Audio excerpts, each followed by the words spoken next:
Hyderabad cricket association నిధుల దుర్వినియోగం కేసులో ఈడీ రంగంలోకి దిగింది.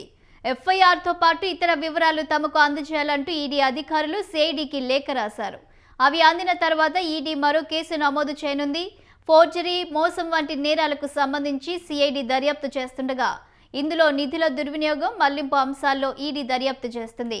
తాను అధ్యక్షుడిగా గెలవడానికి ఉమ్మడి రాష్ట్ర మాజీ మంత్రి కృష్ణ యాదవ్ సంతకాన్ని ఫోర్జరీ చేసిన జగన్మోహన్ రావు గోలీపుర క్రికెట్ అసోసియేషన్ పేరును శ్రీచక్ర క్రికెట్ క్లబ్గా మార్చి అందులో సభ్యుడిగా చేరి దాని ఆధారంగా 2023 అక్టోబర్ 20న హెచ్సిఏ అధ్యక్షుడిగా గెలిచినట్లు సిఐడి దర్యాప్తులో వెల్లడైంది.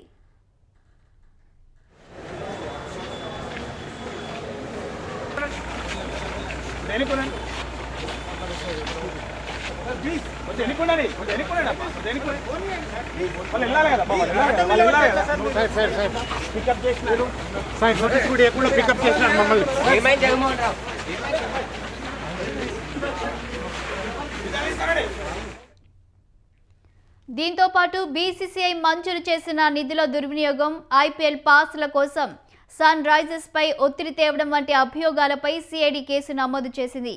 జగన్మోహన్ రావుతో పాటు శ్రీచక్ర క్రికెట్ క్లబ్ ప్రధాన కార్యదర్శి రాజేందర్ యాదవ్, ఆయన భార్య, క్లబ్ అధ్యక్షురాలు కవిత, హెచ్సిఏ కోశాధికారి CJ Srinivasarao, CEO Sunil కాంఠేలను CID అధికారులు ఇప్పటికే అరెస్టు చేశారు.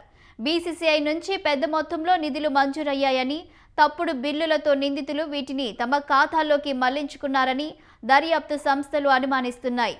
ఇలా జరిగి ఉంటే ఈడీ చట్టపరమైన చర్యలు చేపడుతుంది.